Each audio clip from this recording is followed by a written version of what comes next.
বাতাসে এখন ঈদের গ্রান ছুঁয়ে বেড়ায়, যে যেখানে থাকুক না কেন তাদের গন্তব্যস্থানে ফিরে যায়, মানে আসল ঠিকানায়। মার্কেট বলেন, রাস্তা বলেন, গাড়িতে বলেন, এখন মানুষের ভিড়। সবাই সবার জায়গায় ঈদ করতে যায় আপনজনদের কাছে।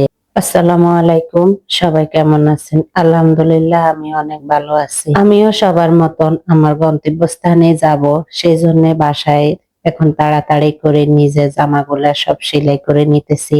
কিছু টুকটাক মার্কেট করতেছি, যখন যেখানে যাব সেখানে তো এগুলি ব্যবহার করতে হবে, পড়তে হবে।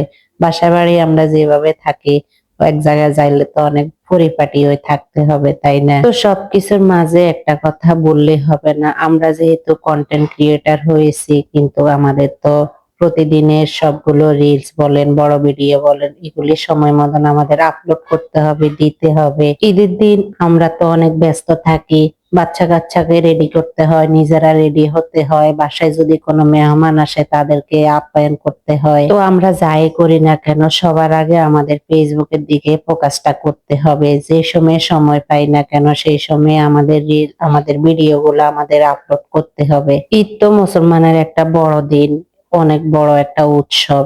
ওটা আমরা চেষ্টা করি সব সময় সুন্দরভাবে পালন করার জন্য। তো যাই হোক, অনেক কথাই বলেছি, ঈদের তো এখনো 3-4 দিন বাকি আছে। তো আমরা চেষ্টা করব আমাদের কাজগুলো আমরা যেন সময় মতন করতে পারি। আপনারাও চেষ্টা করবেন অন্যকে লাইক কমেন্ট শেয়ার করার জন্য, এবং কি আমিও চেষ্টা করব সবসময় যেভাবে অ্যাক্টিভ থাকি, যখনই সময় পাই তখনই যেন অ্যাক্টিভ হতে পারি, আমিও চেষ্টা করব। তো যাই হোক, অনেক কথাই বলেছি। তা আমি আমার একটা জামা বাকি ছিল, ওটা আজকে কাটাকাটি করে নিতেছি। ওটা সময় করে সেলাই করব। তারপরে মাছ আনছিল, এখানে মাছগুলো কেটে পরিষ্কার করে একদম গুছিয়ে নিছি বাটি বাটি ভরে। তারপরে রান্না করার সময় হয়ে গেছে, রান্না করতে গেলে প্রথমে বুটটা ভাজি করে নিছি, তারপরে কচুরলতি আনছিল, আজকে কচুরলতি দিয়ে তেলাপিয়া মাছ দিয়ে রান্না করতেছি। তেলাপিয়া মাছ আমার কাছে খুবই ভালো লাগে, ওটা দিয়ে যে কোনো তরকারি রান্না করলে অনেক মজা হয়। তো আমার ছেলে মেয়েও এই মাছটা অনেক পছন্দ করে।